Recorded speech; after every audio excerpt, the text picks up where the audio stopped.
Welcome, Wrestle Buddies, to the Wrestle Buddy podcast. I'm your host, always Andy, and today I am joined. We're going to go back for a trip down memory lane. My favourite interview of last year, and he's back. The godfather of the Attitude Era, the one and only Mr. Vince Russo. How are we doing, Vince? All right, man. What is going on with you? No, all good, all good. So, just get straight into it, Vince. Obviously, I know your time's precious here, so we won't keep you without asking some good questions and whatnot today. So, first of all, just going on, easiest way to start is the current situation in WWE. There's a lot to unpack in what's going on at the moment. Have you been watching? What's your thoughts? Yeah, listen, man. Listen, I watch the product because I get paid to watch the product. It's atrocious. It's absolutely horrible. It's absolutely unwatchable. The real story is the business of the business, which I always enjoy talking about. I still to this day, I find the wrestling business fascinating, behind the scenes, the people involved in it. I could talk about that aspect of wrestling all day long. The product, as far as I'm concerned, is long gone and dead, and I have no interest in it. But man, I got to tell you, I think Vince McMahon is taking this situation very, very, very lightly. Usually in a situation like this, if there are allegations aimed towards you and there is going to be a investigation, usually the way you want to handle it is to lay low and to be small. And bro, the reason why I say that is you don't want to, you're not being small because you are necessarily guilty. Because let's face it. Listen, when we look at the situation that that he's being investigated in, supposedly there was a woman involved. They had consensual sex. At some point, he paid her hush money because he wanted something to be hush. It had nothing to do with having an affair on Linda. Him and Linda have not been together for years. That's a fact. But hush money means, I want to keep you quiet. Bro, it could be as innocent as Vince having a small schmeckle and he didn't want the woman putting that out there. It could have been as innocent as Vince not being able to get it up. I mean, there's a number of things. That's not the real story, bro. Because I think, legally, and the investigation really comes down to whose money paid off this woman. Was it the WWE? Was it shareholders, or was it Vince? And Jerry McDevitt has already said the WWE's money was not involved. So that means that Vince personally paid the money out of his pocket. So Vince may be looking at the matter at hand and really thinking it's no big deal. He didn't do anything wrong and it's going to blow over. But the problem is, bro, and I said this from the start, bro, this opens up a Pandora's box. Because now, if there are more than one NDAs, now people are going to come out of the woodwork with their stories. Bro, now does the Ashley Mazzaro case get brought up again? There are so many things that can come out of this one small incident. And that's why I think, Vince going out there, being Vince, really playing this down and really not taking it seriously, man, I just don't know if he's looking at the big picture, because this one very small problem, bro, this could blow up in his face. I don't know if I'd be going out there on TV shows and jumping from the steps to the floor and, talking about how we're all in this together. If I were him, bro, I would just be laying very low right now, but that's not how Vince handles things, bro. And, it's very interesting the fact that Laurinaitis, Johnny Ace, he's been put on administrative leave, but Vince has been left just to run around and do what he wants. Yeah, and I've heard I've heard, bro, I've heard some Vince stories. I've heard some Johnny Ace stories. So stories have been out there for a really, really long time. But I really believe, bro, I believe Vince thinks this is temporary. I think Vince thinks this is going to blow over quickly. Johnny Ace is going to be back in the saddle. He'll be back in the saddle. But I don't know, bro, because like I said, even if this incident amounts to nothing, it could really open up a Pandora's box where they could really start looking at stuff under a microscope, and who knows what they may come up with. Yeah. Well, they always say, don't they? It only takes one card to take the house down. That's it. And just to go on back to what you were saying about you've heard stories, I don't know whether you can share any of them stories with us, but have you ever, when you were there, did you see any kind of, inappropriate behavior or the boys club mentality, anything like that? Bro, no, I mean, I didn't. There is nothing that I saw, nothing like that, bro. I was very guarded from that stuff. Vince knew, bro, like I wasn't from the wrestling world. I was a husband. I was a family man. I just wanted to write the show. There was a whole other level above me, bro, Pritchard and JR and like that in a circle. Bro, I was never a part of that. I just wrote the show. I never wanted to be a part of that. But I got to tell you, bro, like to me, having written so many shows for 3 different companies, one thing Vince did, bro, that was always a little bit a strange behavior to me. And bro, I'm going to be honest with you. Not only was it strange, it was kind of creepy. The way he always used to, write the shows with him involved with the divas and kissing the divas and there being sexual overtones and all that. Bro, me, I was in that position. And I was an on-air character. I would have never done that in a million years. I wouldn't have done that. Like, that's not me.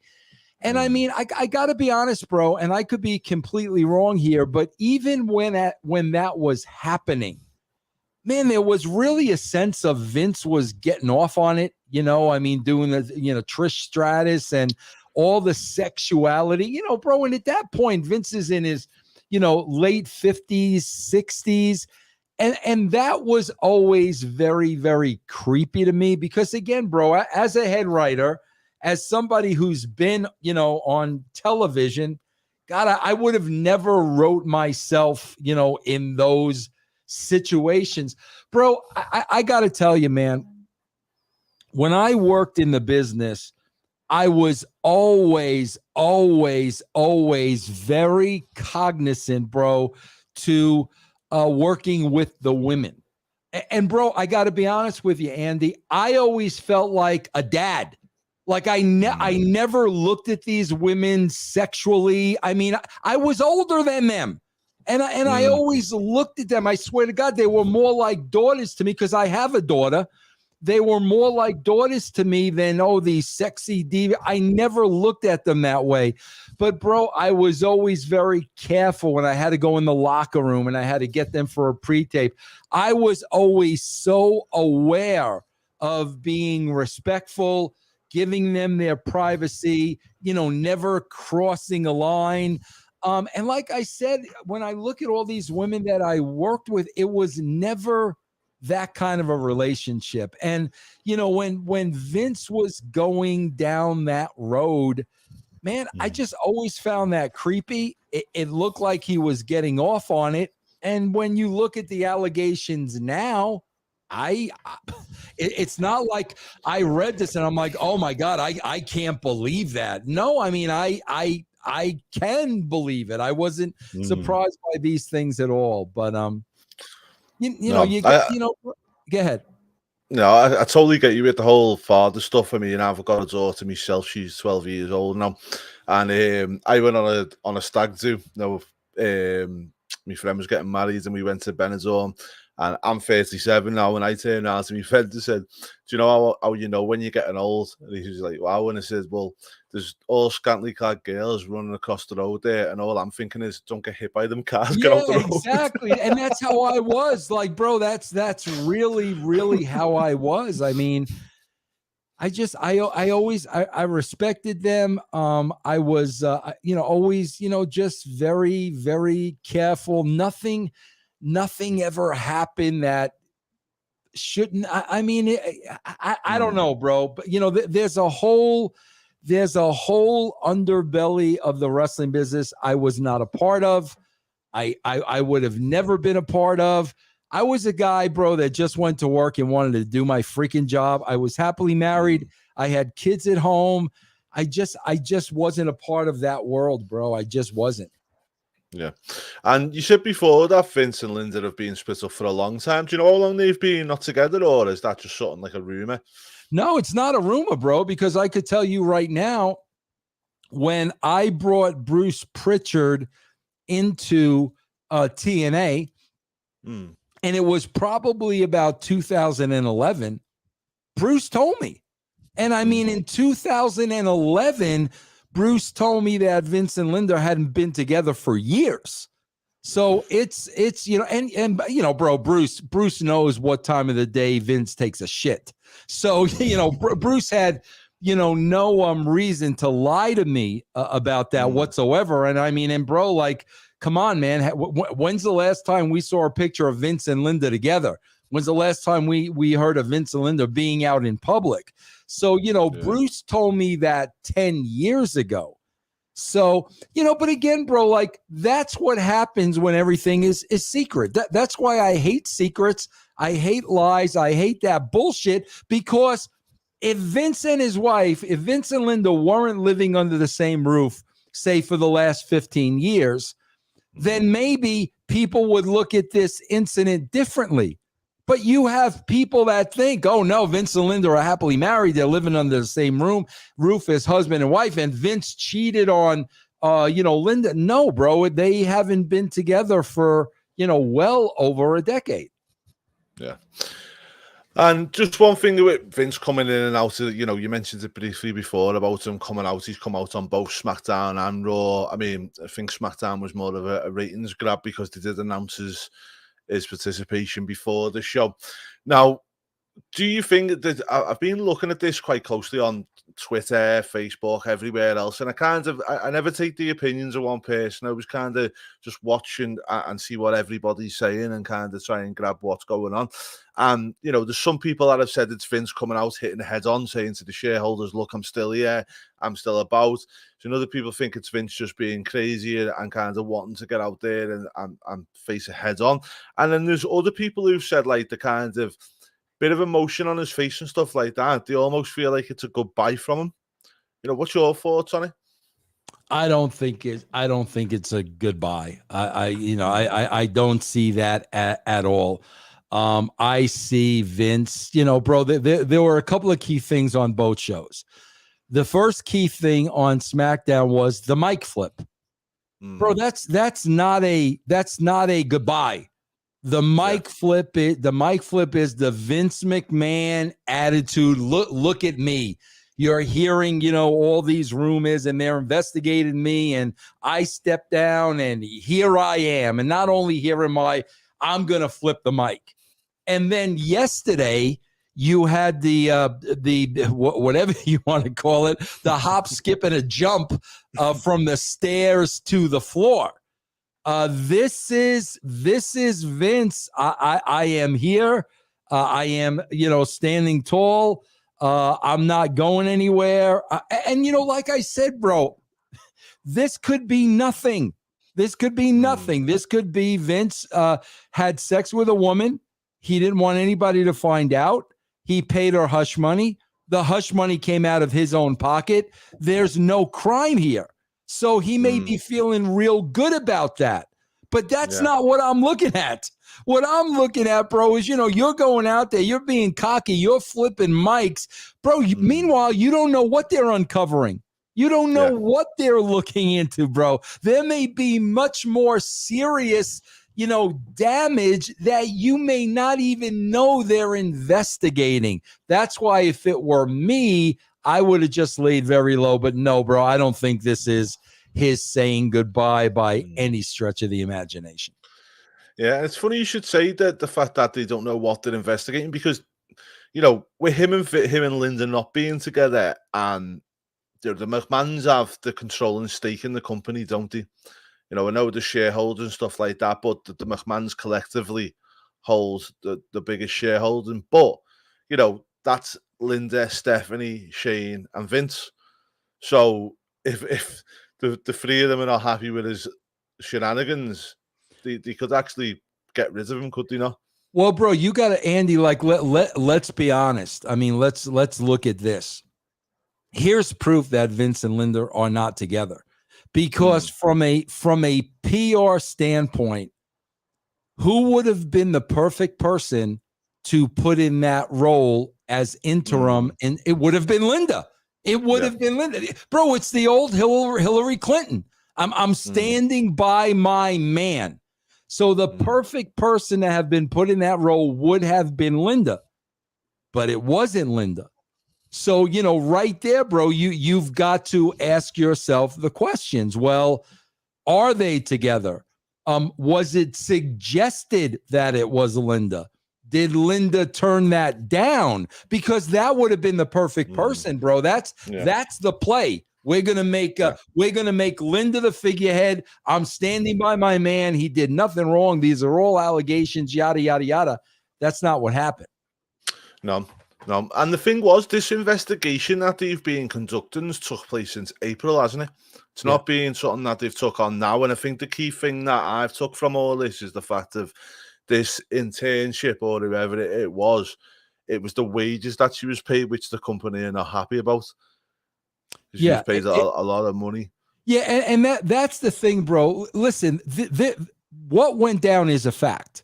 Vince has not denied this. McDivitt has not denied this. And McDivitt even said it wasn't WWE money.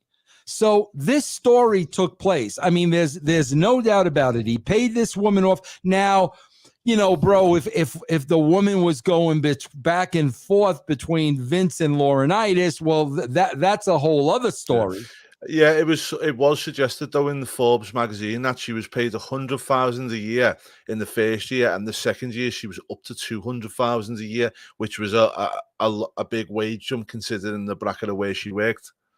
Yeah, but Vince can also say she went from paralegal to like producer or something, and I mean, Vince would be able to argue that was a pay increase. I mean, I think he would be able to, argue, hey, listen, man, when I was at the WWE and I started as just a writer, as I moved up the ladder, I had significant pay increases. So, I mean, I think Vince could basically, state his case that as she moved up the ladder, she became a producer. I really don't think that holds any water. Brilliant. Okay. And so Stephanie McMahon is took over as interim chairwoman. Now, obviously, straight away you look at it and think there was a reason that they've put Stephanie in charge and not Nick Khan or somebody else. Because do you think that's down to because she's a female and with the allegations, or because she's a 1,000% as well? Yeah, 1,000%, bro. She's a female. 1,000%. So, and she's his daughter. So, that would be Linda, I'm standing by my man. Stephanie, I'm standing by my dad. But she left a couple of weeks ago, hadn't she? Yes, she had. Yep. And do you think that's kind of coincidence, or do you think there's something behind the fact that she walked out a couple of weeks ago? No, bro, listen, I'm not gonna lie to you. I've heard from reliable sources. There was trouble in paradise with Stephanie and Triple H as it came to their marriage. I had heard, can't confirm just allegations, but I'll tell you what I can confirm. Triple H cheated on Stephanie. Now, bro, you can go back, and there have been plenty of pictures as of late Stephanie's not wearing a wedding band. As a matter of fact, she put out a picture on Mother's Day with her daughters. She was clearly not wearing her wedding ring. So I think there was problems in the marriage. I think that had a lot to do with what happened to Triple H's role, what happened to NXT. I think that had a lot to do with Stephanie going home, to take care of, her family and those issues. So I think there's a lot more meat on the bone than what really people are really talking about. Yeah. And just to go back, obviously, with regards to her being the chairwoman, do you feel like she's going to be a puppet, or do you feel like she'll actually try and do something? They're all figureheads. Bro, I'm telling you. Bro, you got to understand something. This morning, Bruce Pritchard was temporarily put in charge of talent relations because Laurinaitis took a leave of absence. Bro, if you know your history, the last time Bruce Pritchard got fired from the WWE, Stephanie fired him. Stephanie got rid of him. Stephanie did not want Bruce around. So the fact that Stephanie's, temporarily the CEO, and now Bruce is temporarily the head of talent relations, I really believe Vince thinks and believes that this whole thing is going to blow over rather quickly and everybody's going to go back to their jobs. I really believe that's what he thinks. Do you think Johnny Ace is going to be the fall guy for it? Bro, you got to be, bro, here's the thing, man.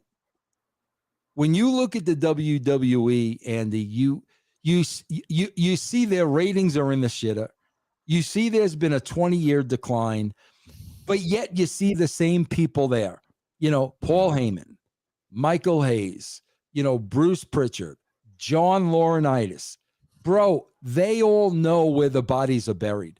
That's why they're there, bro. They know everything. They know all the secrets.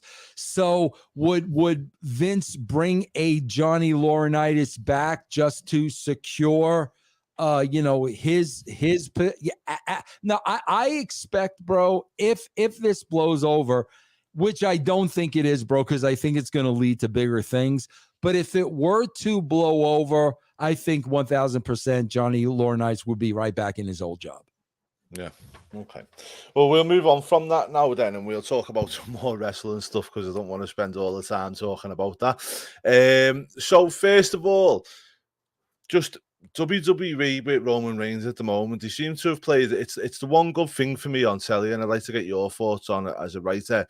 It seems like they're coming at they've had to go back to the Brock Lesnar well because they're running out of people to challenge him. What's your thoughts on Roman's run so far and where we be heading now with him? Bro, listen, man, they've not created anybody that could challenge him. Bro, they've done 50-50 booking for so long since Triple H made the statement that there's not going to be another John Cena. So it's 50-50 booking. So everybody's won as much as they lost, and they don't mean anything.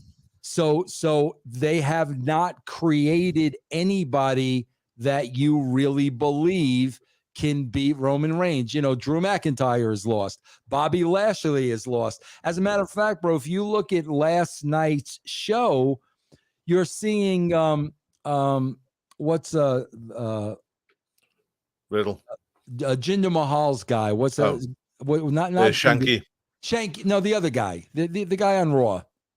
Veer Mahan. Oh, yeah. Bro, you're seeing Veer Mahan cut promos of I'm going to do this and I'm going to do that. Bro, there's no baby face he could beat that would mean anything. This isn't like back in the day, bro, when Jake Roberts came in and annihilated Ricky Steamboat. And everybody was like, oh, my God. And Jake was immediately over. There's nobody like that. So there's no baby face that hasn't been beaten to death that means anything that he could go over and it would mean something. So now they've created an environment where, bro, the only one that you believe could be Roman Reigns is Brock Lesnar. And I mean, and like you said, bro, it's like, bro, how many times are you going to go to that well? Like, my God, like, really, bro? Like, it's ridiculous, man. Mm. And if you were booking Roman, say for the next 6 months, how would you book it? Bro, I would book it just like they're booking it, because there's no believability in anybody that could beat him until that person came along that I believe this is the person that could beat Roman Reigns. I would keep the belt on him. I remember when I was consulting at TNA and they wanted to put the belt on MVP, and I said, no, bro, put the belt on Bobby Lashley, but keep the belt on Bobby Lashley until somebody comes along that you believe can beat him. There's nobody like that there, bro. Nobody. Would you not say Bobby Lashley himself? No, because they've beat him to death, bro. Yeah, they've beat him. He's lost his share of matches. Yeah. So do you feel like they've got to sort out like the mid cards and the lower cards and start building people from there before you can get to the main? Bro, they're not going to do it's. Bro, those days are over. Those days are over. The Monday Night Raw, the SmackDown, they're house shows, bro. They're televised house shows. That's all they are. That's not going to change. There's no characters anymore. There's no storylines. They basically are televising house shows. I don't see that changing anytime soon. Well, that's the thing, isn't it? And, you know, I always say the Intercontinental Championship back in the day. And it's like that was always kind of your measuring stick, wasn't it? Of, you know, I remember going back to Bret Hart, Randy Savage, people like that. They always held the Intercontinental first. Shawn Michaels was another one.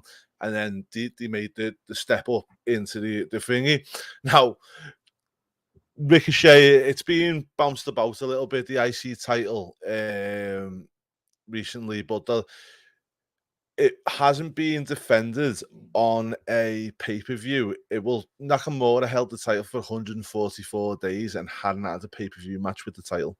And I feel like that just kind of says it all. Yeah, it does. That, bro, those titles don't mean anything. I couldn't even tell you, bro, who the champions are. I honestly couldn't tell you. They've diminished those titles to mean absolutely nothing. Yeah. Well, that's it. And I get that, Vince. I just say, you know, they used to be a good measuring stick. People knew, absolutely. You know, it doesn't have to be the top title or, you know, the thingy there. But like me as a kid, as a child, you know, watching thing like I never forget. I always use Bret Hart because he's a prime example for my kind of year. It is when Bret Hart beat Mr. Perfect at 1992 SummerSlam. I kind of went, okay, you know, and then he went on from there and stuff like that. Where now it's just kind of, you know, as you say, they don't mean anything, but they could if you've done it right. Yeah, no, absolutely. Bro, everything could mean something if you've done it right. Everything. But like I said, bro, all they're doing is televising house shows. That's all. And they've been doing that, bro, for freaking years. Think about it, bro. What's the last angle you saw on Raw? Think about it. What was it? 24/7. Yeah. Yeah. I mean, I couldn't even tell you, bro. I have no idea when's the last time they did an angle. Yeah. Well, Jimmy says 30 is the United States champion. Is that being used correctly? I don't think so, bro. I mean, I you know, again, bro, Theory's lost his you know, he's lost his number of matches. Bro, to me, he's just not, you know, bro, it's hard because like what you said, bro, I'm going back to guys like Savage and Perfect and, you know, Ultimate Warrior and Bret Hart, you know, I'm Razor Ramon, Scott Hall. I'm going back to guys like these and I'm looking at today's guys and I'm like, bro, you're not stars. You haven't been developed as stars. You don't look like stars. To me, bro, they look like people that had dreams of becoming wrestlers, and somehow, some way, they're on primetime television. When I'm looking at these guys on Monday night, to me, bro, in my opinion, these are not television stars. Do you not think it's even, you know, we've seen some evolution though from the kind of 80s big guy thing, and it's changed a little bit now because, you know, for instance, I always look at the UFC nowadays and I try and rationalize this in my own head of like, you know, Demetrius Johnson, who was a flyweight in the UFC, or Daniel Cormier. You know, he was dancing on the advert for chicken, wasn't he, at one point? And you look at him and you look at Brock Lesnar and you think it'd be a total mismatch. But realistically, if you put them against each other, it wouldn't be a mismatch. You know, if anything, Daniel Cormier is a more celebrated wrestler than Brock. But bro, you're talking about casual wrestling fans. You're talking about casual television viewers, and it's all visual. It's all visual, bro. You know, what you're saying is not wrong, but your casual fan and your casual television viewer would not know that. Bro, your casual wrestling fan, when you say professional wrestling, there's a picture in their heads. And there's a picture of what that looks like and what a professional wrestler looks like. And bro, those pictures are King Kong Bundy, you know, Big John Studd, Jake Roberts, Randy Savage, The Undertaker. That's the picture that they have in their head. Then all of a sudden they put on the current product, bro, and I'm like, this guy could be my next door neighbor. These are not professional wrestlers that are going to draw to the masses. Okay. And with Roman Reigns taking a bit of a similar schedule to Brock Lesnar had in 2017-18, do you believe it was the right thing to put both the belts on him, with him only keeping a shorter schedule? I don't know, bro. Like, listen, man, they creatively, they can't get out of their own way. So now rather than have to worry about, you know, 2 belts and 2 champions, they only have to worry about 1. So, you know, the way they are structured creatively right now and what they are capable of, I think it made more sense to put both belts on one guy so they could just really concentrate on and zero in on this one guy. Like I said, bro, the problem is they haven't created credible opponents. That's the problem.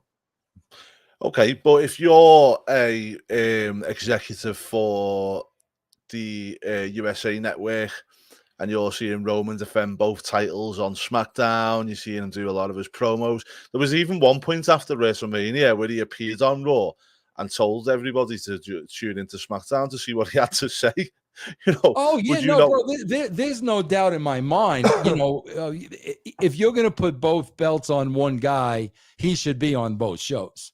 I mean, there's no doubt in my mind. Having the champion on one show and not the other one, no, bro. I would definitely put that guy on both shows. Yeah. And how long do you think it'll be before the TV executives start getting involved and saying, hang on a minute? Bro, they're already pissed off. Listen, man, without giving too much away, I could tell you this, bro, just recently for the last couple of years, I was doing consulting for a television network, and they are not happy at all with the investment they're getting on their dollars. Yeah. And obviously, you know, when you were at WWE, I don't know how much you had kind of involvement with the networks and stuff, but what do they like to deal with? Wait, what was that now? What are they what? So when you had, what do they like to deal with? So, you know, trying to deal with the networks, do they have a lot of input in what the show does? Do they kind of get involved or do they stay away from it? Bro, I could tell you this. I don't know the relationship with Fox. I could tell you the WWE with the USA Network.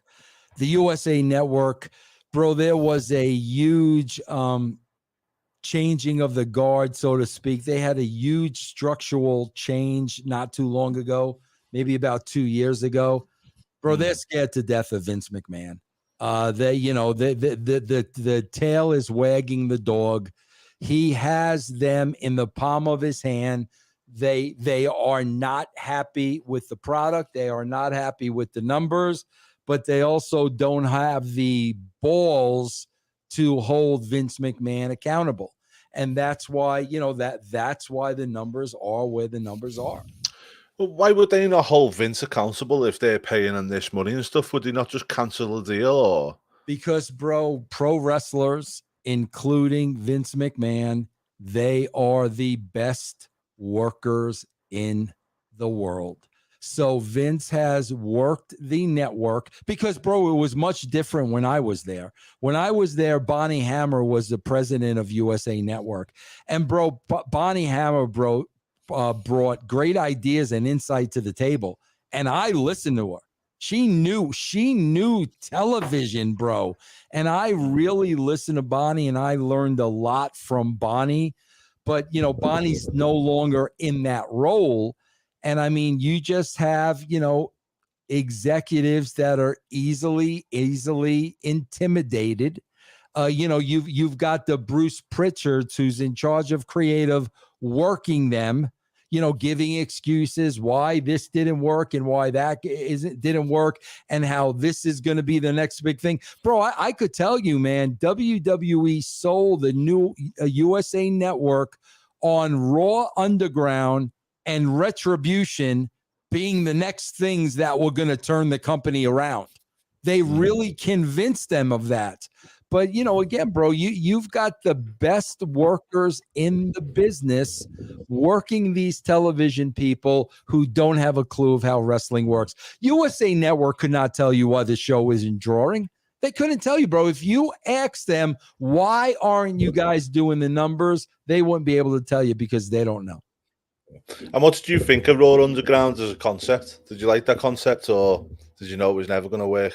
Well, yeah, bro, I don't think anything's ever going to work that they do. It's never going to work.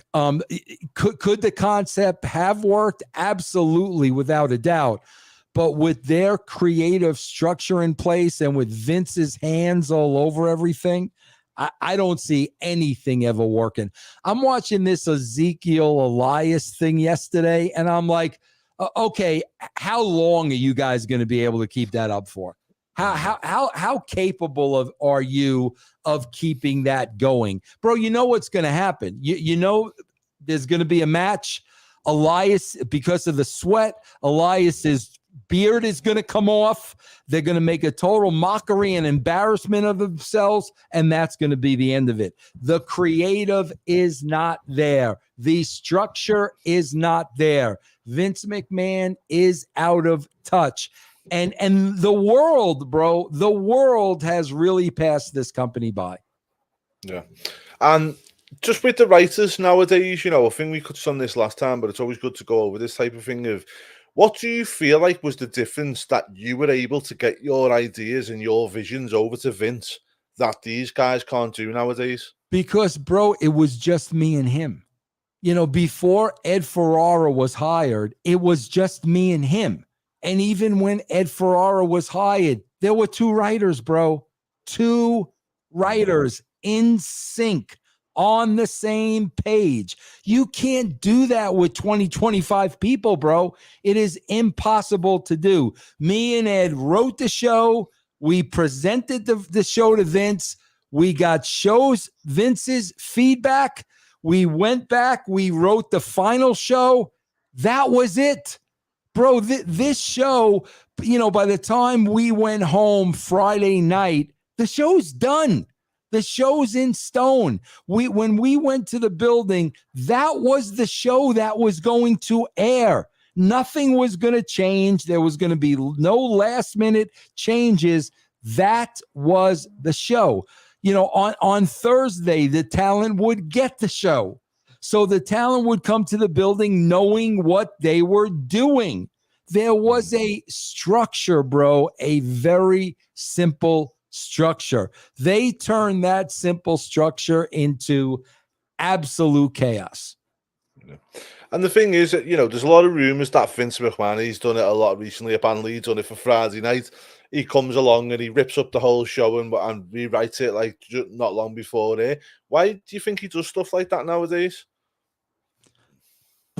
Bro, I don't know. All I know is if that were me, I'm being honest with you. Listen, bro, I just had an opportunity.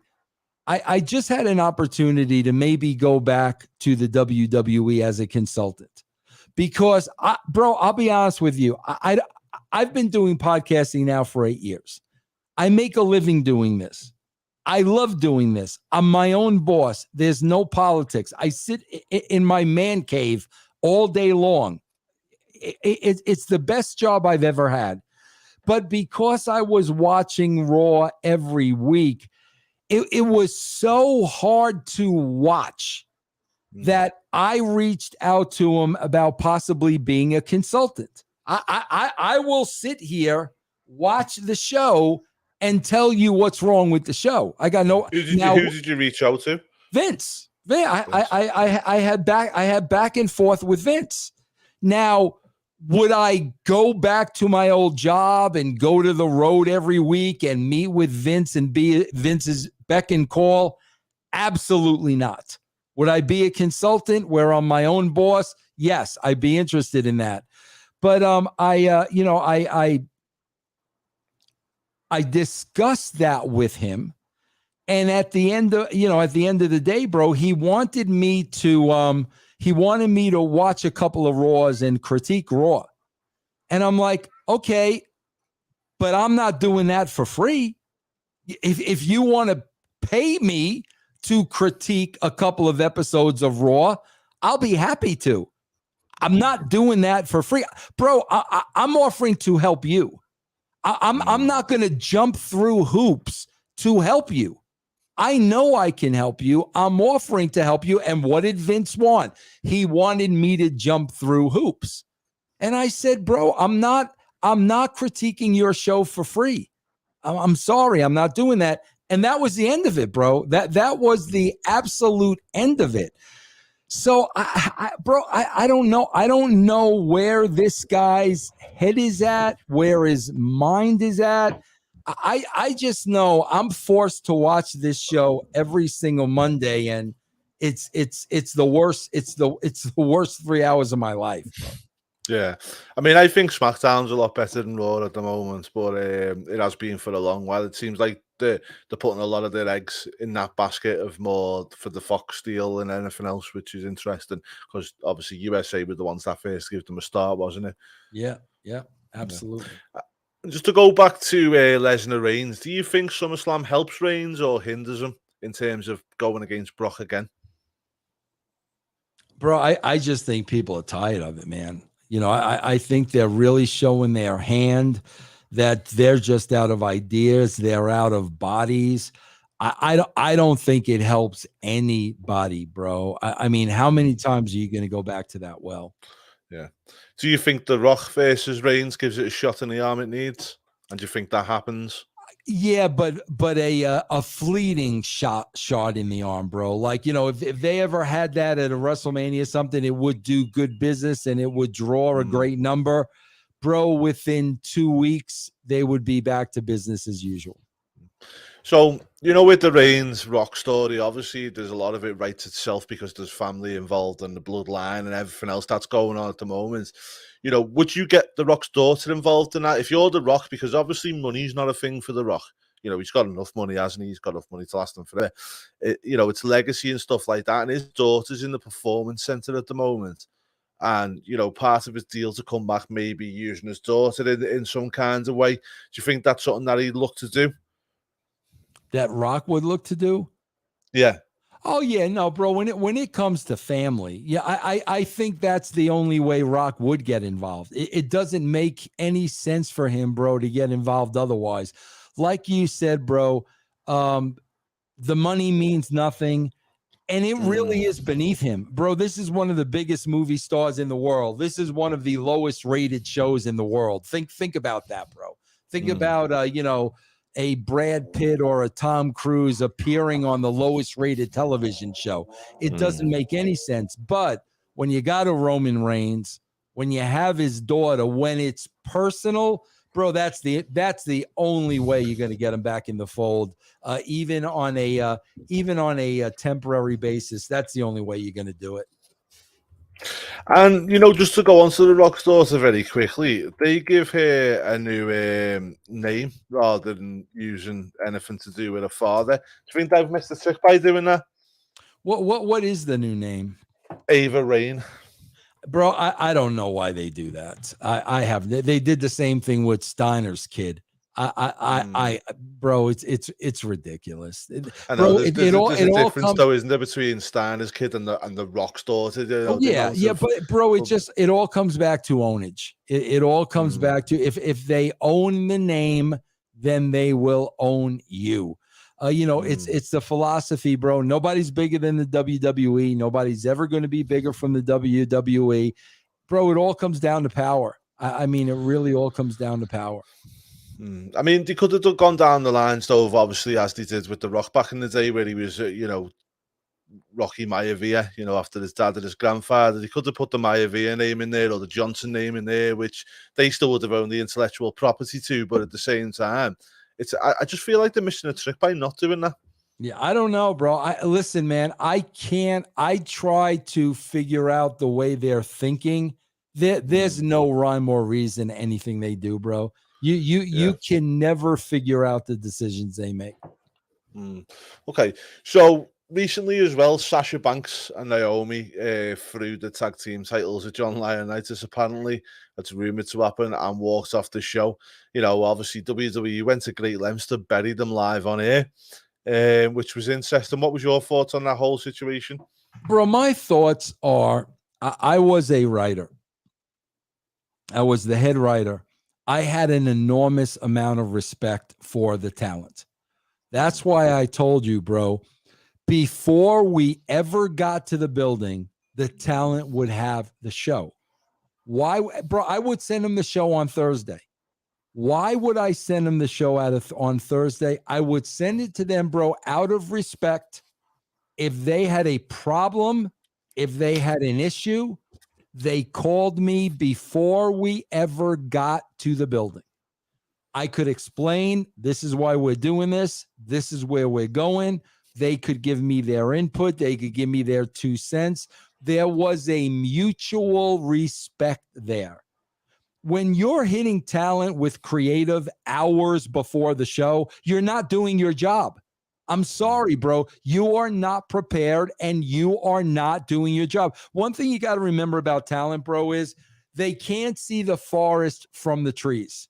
So the initial reaction is what they're doing tonight. So they will just look at what they're doing tonight. They don't know what you've got in your mind. They don't know where you're going. That's why, bro, that's the respect factor. You've got to keep them in that loop.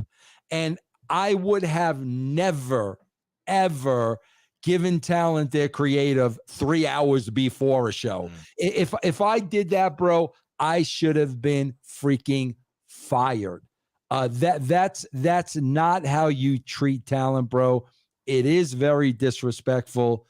They are performers. They want to know what they're doing. They want to get it in their head. The problem, bro, is the system is broken. If these women are finding out they're creative a couple of hours before a show, the creative is broken. Yeah. And one thing, just to, like something I was thinking about a while back, and I think I mentioned this in with Jeff Jarrett when I was talking with him last time, was, like my kids, they watch stuff on YouTube all the time, and, I try and get involved as much as I possibly can with them because, that's what I try and do, try and be the cool dad, so to say. And they'll watch something and I'll kind of get into them with them. I try and learn what they're watching, and then I come back like a day or two later and you're watching this again, and they go, oh, no, we don't watch that now, we watch this. And it's got me thinking, like, the difference in kids nowadays than my era. I mean, during the Attitude Era and stuff, I love the fact that we got these built-up stories and these things. Do you think that still has a place in modern day because of the way that these kids are growing up and stuff like that, where people haven't got the patience to sift through a full story? I don't think it has anything to do with kids. I think what you're talking about, bro, I'm the same way. And I am no kid. I think what you're talking about, bro, is the choices. Yeah. We got 100 times more choices today than we did have back then. But here's the difference, bro. I notice with myself because I go from series to series to series to series. That's what I do, bro. I like to consider myself a TV critic to some extent. And I noticed this, bro, if it's good, I'm sticking with it. Yeah. But the minute you lose me, I'm gone. And it had, bro, some series keep me, and some series maybe lose me after the first episode. Maybe some will lose me after the third episode. But, bro, the bottom line is, to this day, if it's good, they will watch it. That is the bottom line. So I don't think it's short attention spans or, today's kids. I really think we have more choices. There are more things we try. There are more things we watch. And, bro, you're either going to keep us or you're either going to lose us. One of the two. Yeah. And do you still think ratings are important nowadays? Because, obviously we have a lot more platforms with watch on demand and stuff. I'm a big thing. I don't think I've watched a live television show in a number of years because I'm always busy and I have my set times when I sit down and I watch my stuff. Do you feel like that? I know Meltzer and stuff like that still report the ratings as a big thing, but to me, it doesn't seem as much as a big thing anymore. I'd love to see the on-demand ratings and whatnot that go alongside that. Well, I mean, bro, it's important to the networks. I mean, that's how they make their money. Ratings, equal advertising dollars. The more people that watch, the more money you're going to make from an advertising perspective. So it's always going to be the top priority of any television network. But if you're a television network and you get, I don't know, just figures meaning nothing, 800,000 people that watch your show live, but you've got 4 million people that go and watch it on demand with the same advertisements and stuff, and you can still go to the advertisers with these figures and stuff like that. You can't go to the advertisers with those figures, bro, because the advertisers are not interested in anything but the live number. Why? Because if you watch it on demand or if you stream it later, bro, you're going to fast forward through the commercials. And they don't want that. I remember when I was at USA Network, bro, they didn't give a shit about the +7 numbers.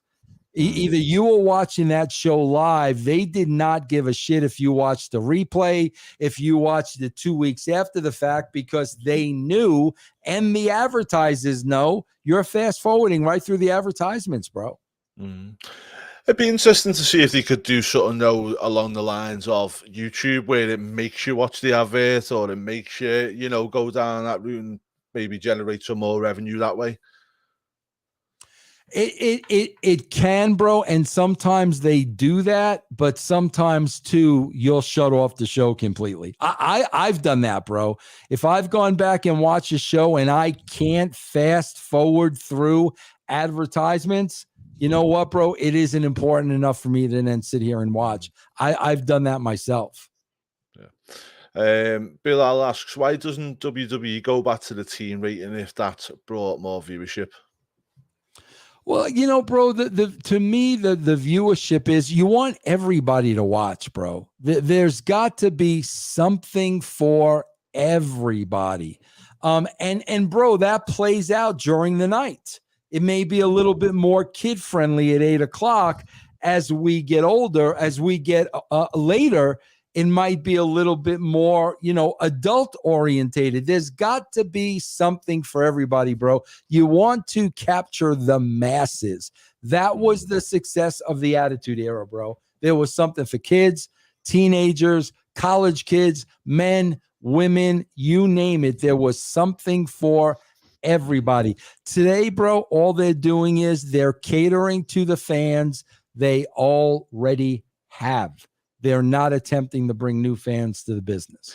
Do you not think they are attempting that, though, with the likes of WrestleMania, where they had like the Jackass crew come in, and they always have these kinds of celebrities now and again to try? Do you think that's to try and draw more ratings, or to that's try and not to try to draw more ratings at all, bro? That's to put asses in seats. When they've got a big arena to fill, that's when they will bring in those names, hoping that those names get casual viewers to come back and watch the show. So that really is more arena driven. Yeah, no, and what was your thoughts on the fact that they had to move Money in the Bank? Yeah, hey, listen, man, I don't have a problem with that, because if I'm WWE, I'm shooting for the stars too. You know, if I think I could fill a 50,000 people or, you know, a seat arena, I'm going for it. I'm going for it. And then, you know what? If I can't, then we got to scale down. But again, bro, these situations should be teaching them. I mean, like, bro, I heard there were 5,000 people at Raw last night. There was 3,000 people the week before. Like, bro, these are red flags, man. Yeah. These are red flags. I don't know if they just believe it's going to magically go back up. I don't know what they think, bro, but so, you know, you need to stop the bleeding first, and then you need to start rebuilding it.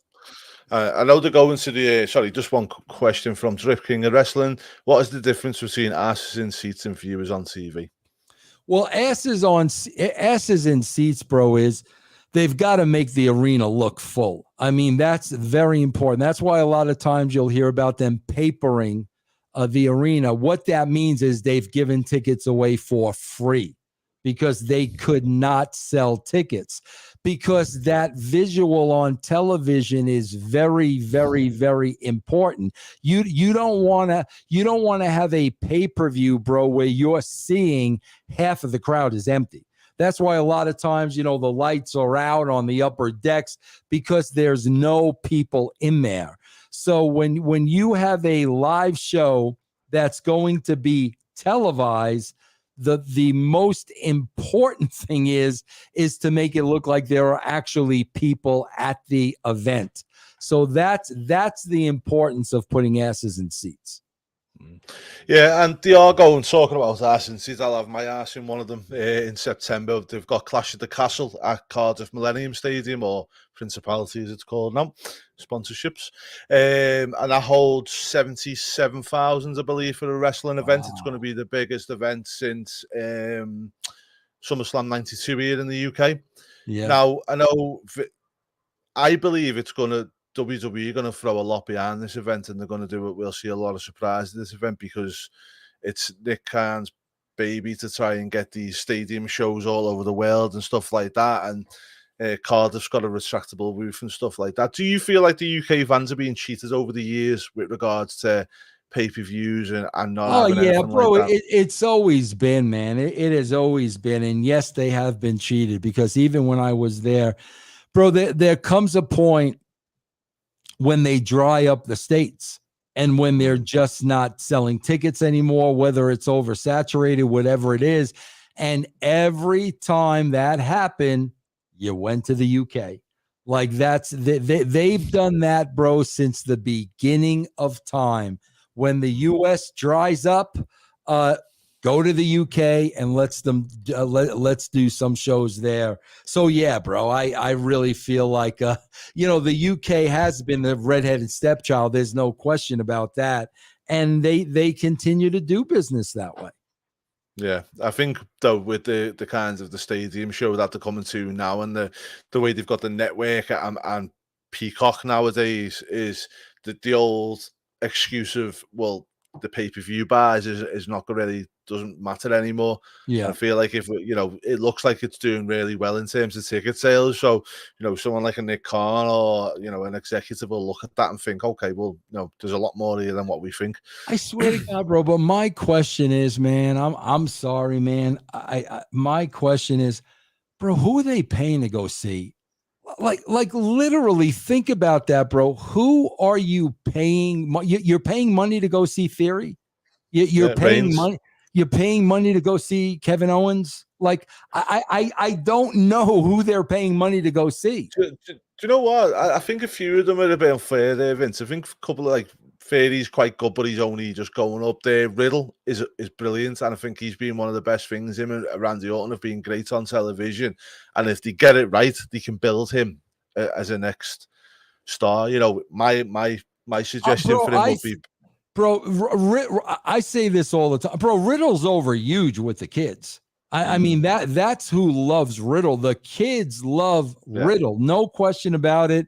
And you know, the merchandise and all that, I'm sure they do really well. But bro, his draw are the kids. I mean, he's not. I don't think Riddle is drawing an adult audience, bro. I think he 100% is drawing the kids. But could he? Because the thing is, he's got a legitimate background in mixed martial arts. But they don't, not the way he's booked. They can't. Not at the moment, but if you could get him to flip-flop between the nice Riddle and then when he goes into the... Yes, but will we ever see that? Eventually, I think we could do if the, it's there, isn't it? It's there because he's got the credibility of the mixed martial arts background. And then if he keeps still the nice stuff in the interviews and stuff, but then when he gets in the ring, we thingy. It's just interesting. Jimmy's just said here, okay, bro, outsells Reigns some months according to Randy Orton in terms of merch. But I believe they need to get one of the belts off Roman. I think it's the right thing to do. I think that, eventually they need to get it. And I believe Money in the Bank would be the key to doing that. Now, my thing is, I think Riddle should win Money in the Bank because Bro in the Bank, it writes itself. You know what I mean? It's merch and everything else that goes alongside it. Would be great for it. But what I would have him do the first time, Vince, and I don't know whether this is going to be derailed because of the fact that Randy's injured now, but I would have had him cash his Money in the Bank in for Randy rather than himself. Yeah, that would have been cool. Yeah. Unfortunately he's injured. But would you, if not Riddle, obviously, that's my own personal thought of who could do it. Who would you have win Money in the Bank this year? And would you have anybody take, even if they just snipped a belt off Roman rather than both belts? Bro, I swear to God, bro, no, I hate to say this, bro, nobody's over with me. No, you know who I would want to see win Money in the Bank? Bring Bray Wyatt back as a surprise and let him win Money in the Bank. Anybody else, bro, I don't care about.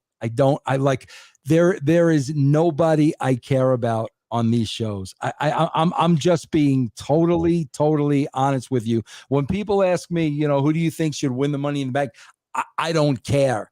Like it doesn't, it means nothing to me. A Damian Priest, Finn Balor, Kevin Owens, AJ, like, bro, none of it means anything to me, man. None of it.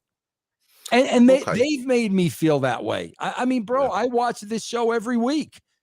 There's a reason why I don't care. I mean, I watch this show every single week, bro, and they've got me to the point of just not caring because why? They don't care. So if you don't care, how do you expect me to care?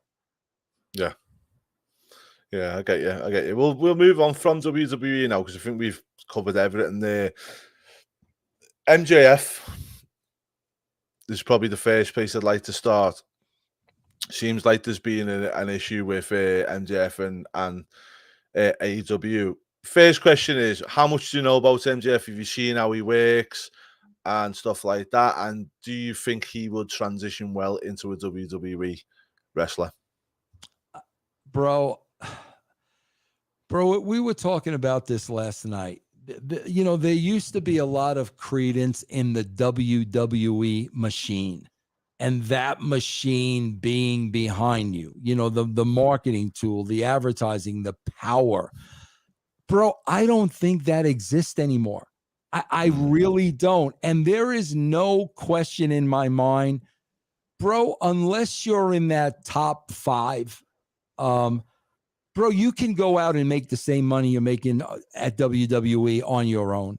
Between social media, between, big, indie shows, between autograph signings, between Twitch, between YouTube, if you are in the middle of the card, you could make as much money now as you would if you were working for the WWE and not have anybody own your ass and call your own shots and do what you want to do. Bro, Paige is going to make a ton of money now.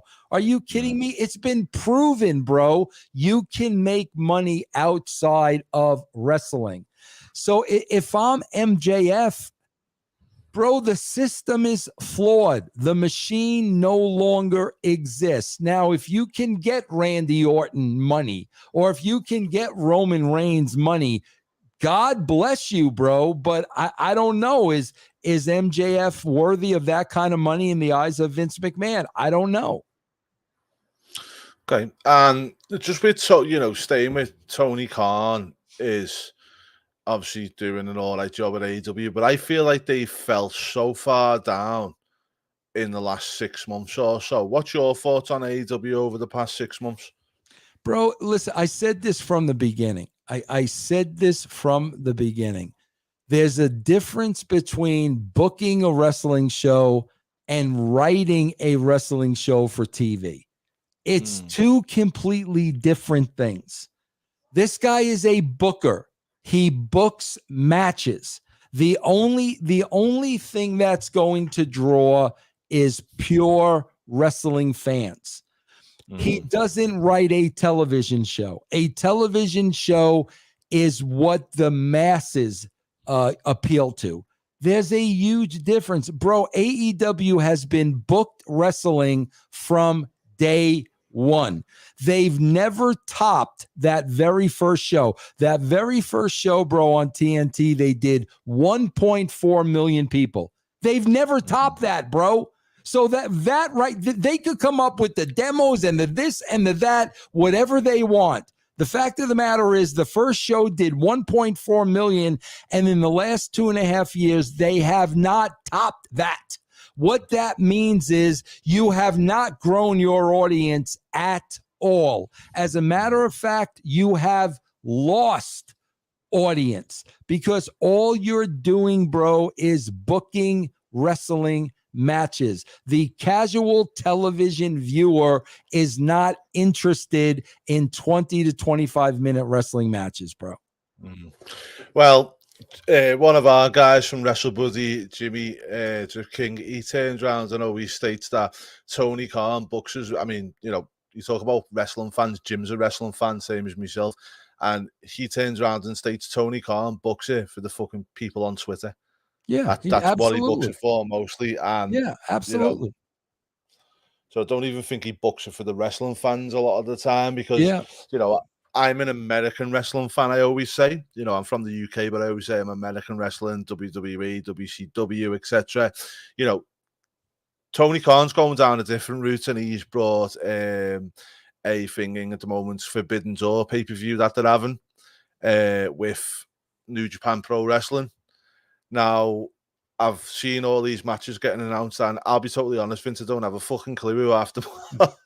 I know the AEW ones, but bro, not only that, New Japan, bro, used to be on here on the States on a weekly basis on Access TV.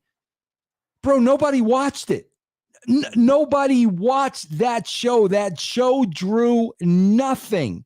And now you're going to have a pay-per-view around something that has proven to not draw in the United States.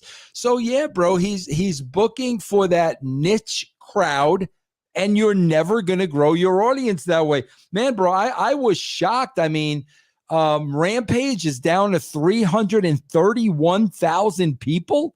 Like, are you freaking serious, bro? 331,000. Bro, when I was at Impact, we were doing 200,000 people on Spike.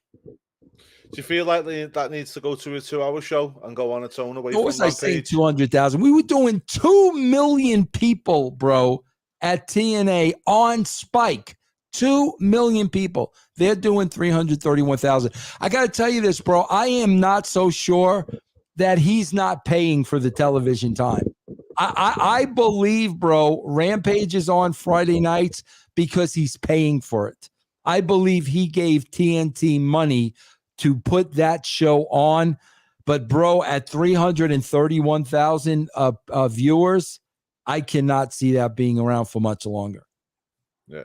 Would you say it benefit from an extra hour or going away from Rampage? Because one of our guys, Dale, he went to the Arthur Ashe show in New Year's, a fellow New Yorker like yourself, and he said to me, which was quite interesting, the Rampage, they had a dark show, whatever it was beforehand, then they had Dynamite, and he said to me halfway through Rampage, he said, I got the fuck up and walked out. He went because I was just that tired. He said, it was too much. Too much, bro. It's overkill, bro. It's way too much. At the on the last scrum, CM Punk said something about that. CM Punk literally took a shot at how long the freaking show was, bro. It's too much. Yeah, we're maybe making it 2 hours and moving it to its own night, own show, and recorded differently from Dynamite might actually give you something else. Give you the bit. It might, bro, but even to me, it's too. To me, 1 2 hour show is freaking plenty. To me, once a week. And probably Dynamite, AEW, which is interesting to me, is they're probably the total opposite to WWE. So where WWE don't have enough writers, AEW don't have none, do they? No, Tony Khan, bro. He's the guy. He's the guy writing it all. Have you ever had any dealings with Tony or anything like that? I make fun of him way too much, bro. He's not gonna have any dealings with me. Yeah, and you've never had no dealings with him before he had a wrestling company or anything like that? Never. Okay, so we've got a question here from Jimmy. What did you think of the CM Punk versus MJF feud? Bro, I don't watch AEW. I have zero interest in it. Bro, the only show I watch is Raw because I get paid to watch Raw. When they stop paying me to watch Raw, bro, I'm not watching any wrestling. Yeah. So I have not seen an AEW show, bro, in a year and a half. Yeah. Well, one thing, I'll just give you the quick update on what actually happened in the story, because I think you'll appreciate it. It's probably one of the, I'm always saying about AEW and how they need to do this, but it's one thing I think they got right. So it was MJF versus CM Punk. They had like a bit where MJF was basically in tears and he was saying, you left the fans back in whatever date it was. You left me, and he had pictures of him with CM Punk before, and when he was when he was a young kid and stuff like that. It was, it was very well done. And then they had the first match in Chicago in Punk's whole time. MJF beat him, which was a total shock. And the whole, if you get a chance to have a read over it, the whole dynamic of the story and the way that he's done it was really, really good. And as Jimmy says, from what was said backstage, is Tony Khan had no part in booking this. It was actually done by MJF and CM Punk as a collective. Yeah, but bro, again, talking to the Drip King, what did that accomplish? They didn't have any more viewers when this story was over. I mean, so like as good as this story may have been, like what did it accomplish? It certainly didn't increase viewership. As a matter of fact, you've got less people watching now. So what it was a great story for people already watching the show, but what did it accomplish to help grow the company? Yeah. I mean, that's really what I look at. I want to see growth, bro. My job depended on growth, and we could have had a great angle. If it didn't boost our ratings, then how great was it? Yeah, as my father always said, you can't make chips without potatoes. Yeah, there you go, man. Yes. So I'm just going to go through we're going to wrap it up shortly, Vince. You've been amazing. Thanks so much. I'm just going to go through some questions that I've already got some pre questions for you. So did you ever, so basically what they're trying to say is Sable, what was it like trying to work with her? And obviously she didn't have any kind of wrestling experience or promo experience. So how did you get round as a writer presenting her in the right way? It's probably, it's a good point of, how did you make her a ratings draw? How did you get there with it? Well, bro, you got to protect the talent. She wasn't a wrestler, but the good part about it was her husband was a wrestler. So Mark was able to train her in a very, very short time. And like I said, bro, it's not like it was today. She didn't need to have a 20-minute match. She needed to have a 5-minute match. And, back then, she had some really good people to work with, Luna Vachon, all Sable needed was a 5-minute match with Luna. So I think the key really was, protecting her, not putting her out there longer than she needed to be, producing her, vignettes and whatnot. When you've got a talent that's, limited, bro, You got to play to their strengths and take away, you know, their weaknesses. And that's all about protecting the talent. Yeah. Jimmy just said he does agree with you. Can't grow everything around, else it's nothing for nothing. It's for nothing. Yeah. There needs to be less blob, doesn't it? Okay, so next one we've got here is, what was it like working with Bruce Pritchard, as he is known to be glad handling yes man? Bro, listen, man, it was, bro, the people I tended not to get along with, bro, in wrestling were the people that were lifers. You know, were the people that eat, sleep, drink, shit wrestling. This job is more important than my family. You know, I want to spend as much time with Vince McMahon as I possibly can, because, bro, I was the complete opposite. Like, it was a job. I wanted to finish the job and I wanted to go home. I hated traveling with Vince McMahon. I hated being at Vince McMahon's, you know, beck and call. I hated that, you know, Vince expected me to put my family on the back burner. I hated all those things. And bro, Bruce is just a guy, you know, Bruce and Heyman and Pritchard and Laurinaitis and Michael Hayes. You just got so many of these guys, bro, that wrestling is the most important thing in their lives. And I was just never that guy. I mean, I had a relationship with Bruce, you know, we were friends, but I was just out of a different mold than he was, man. Okay, so we got one more here from Jim. If you could take 5 talent from today and build a show around them, who would you take and why? Oh God, that's going to be a stretch. That's so. What they have to currently be working. Just wrestlers in general. Just wrestlers in general that are working around. It doesn't have to. I mean, I don't know how many other wrestlers. I'll tell you some people that, like, I think get it. I think they get it, and I think they're good performers. I'll tell you. First of all, bro, like, even though he's not on any roster, you know, Bray Wyatt would be at the top of that list. I mean, great performer, great entertainer. I think Alexa Bliss is a great entertainer. She knows what she's doing. She's very good. She's been in the most horrible of angles and storylines that it's ridiculous. But I always say, every time I say her name, it goes off. I always say she doesn't write the show. I think she gets it. I've always liked, you know, Elias when he was Elias. I think Rhea Ripley is a killer. I think they use her wrong. They don't have a clue how to use this woman. But I think she's a star. I think Bianca Belair's a star. I think she's miscast. I think Riddle is good. I think he is miscast. So a lot of the people that I really, really like and admire, I just think they're totally miscast. Yeah. Okay. Well, we've got what would be Vince Russo's weirdest backstage story? Oh man. Weirdest backstage story.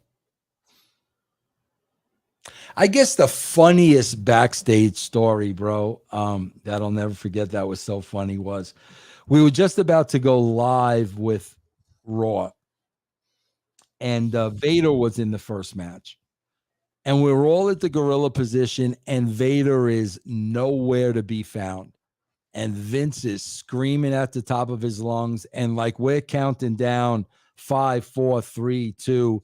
Bro, we hit the pyro. We hit Vader's music. We have no idea where he is, bro. All of a sudden, bro, he comes walking out from underneath the stage, literally bouncing off of walls, not knowing where he is. Bro, he was under the stage when the pyro went off. So whether he was warming up underneath there, whatever he was doing, bro, The pyro went off right next to him. He was practically deafened. He was definitely stunned. And then he had to go out and work his match. That was a pretty funny story. I'll always remember that story. Well, Dale says, Vince, thank you for making Andy cut off his man bun since the last time you saw You had a him. man bun last time, bro? Yeah. That's a big. Oh, the man. I'm not a fan of the man bun, bro. Yeah, I've gone back to normal hair nowadays. Nice. And fuck you, Dale. Zane says, who do you think is going to be the one to beat Roman? I know you said there's no one there, but I don't think he's there. I don't think he's there now. I don't. Probably Cody Rhodes. Okay, and what do you think of Cody going back to WWE? Do you think it was a good stroke by him? And do you feel like he could be turned into the next big star over there? I think from a business point of view, bro, he went back there and got a hell of a lot more money, man. So I think he really did good for himself. But again, bro, I'm just going to go right back to the well. I don't think Cody Rhodes draws the masses. I just don't, bro. The hardcores love him. A mass audience, I don't think he's the guy, bro. But he has had that TV show, hasn't he? Rose to the Top, and he had the other one that was a bit like America's Got Talent, wasn't it? You know, that's got a lot of mainstream attention and it's done good viewership, didn't it? Bro, Roads to the Top, which got horrible viewership. Oh, yeah, that was shit, yeah. And I watched, bro, he came across as one of the most unlikable people I've ever seen in my life. The status and the money and the big house and the walking around in a suit. Bro, that does not appeal to the mass blue collar audience, man.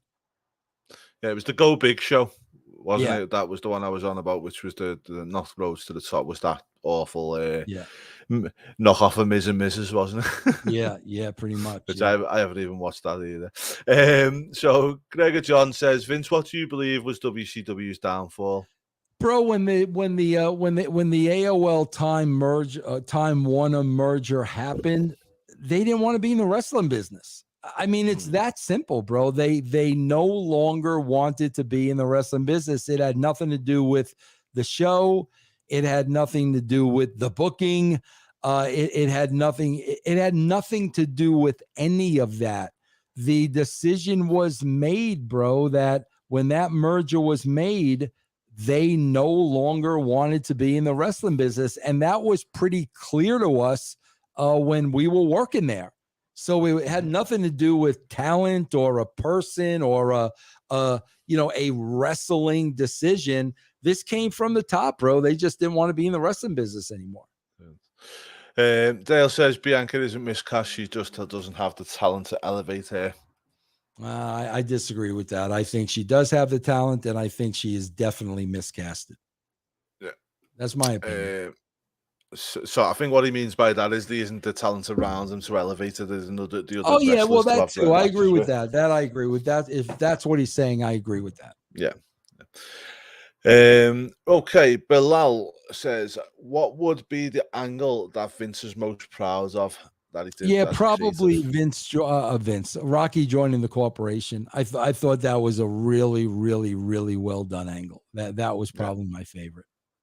Okay, and is Jeremy Borash one of the most underrated people in the wrestling business? Absolutely. Without a shadow of a doubt. Yes. I got to work with Jeremy at WCW TNA, took him under my wing a little bit when he was younger. Yes, he can do a lot of things really well. And last question I'll go through now. Vince's TNA, or Impact Wrestling as it known now, hit the 20-year mark last on Sunday with Slammiversary. What was your thought? Did you watch the show? Did you give any wishes to any of the guys there or anything like that? Yeah, no, bro. I'm telling you, I don't watch any wrestling but Raw. I don't watch pay-per-views. I don't watch AEW. I have no interest. I was a little confused though, bro. I'll be honest with you, because prior to COVID, they were going to have like an anniversary like this. And Scott D'Amore actually reached out to me and wanted me to be a part of it. And we were at the point of, we were going to start negotiating money and whatnot. And COVID came and it never happened. So this time around, I heard from nobody, which I'm like, okay, like did I piss somebody off? Like, bro, I don't bury Impact Wrestling or anything because I don't watch it.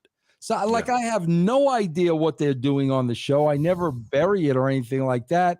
But I was, a lot of people, came back. And like I said, man, nobody contacted me. So whatever, of course I wish them well, but I don't know. I just I don't quite understand that one. Yeah, brilliant. Well, Vince, thank you so much for being an amazing guest as always. It's always a pleasure to speak to you. Hopefully we can have you on again another time soon. Just before you go, do you want to tell everyone where you can find you, what you're up to at the moment? Yeah, guys, I do podcasting, man. I love podcasting. Been at it for 8 years. Gives me my absolute freedom. I got a lot of shows, bro. I do on my own. I do with other wrestlers. A lot of non-wrestling shows. Just go to russosbrand.com, bro, or go to channelattitude.com, and you can see all the shows on there, and hopefully you subscribe. Yeah, brilliant. Well, thanks again, Vince, and thanks to everybody for joining us, guys. I'll be back on Thursday with the NXT review. Jimmy will be back tomorrow with his Dynamite review. But from us, thanks so much for watching. Don't forget to like and subscribe to the channel if you're not already doing so, and we'll see you again same time on Thursday.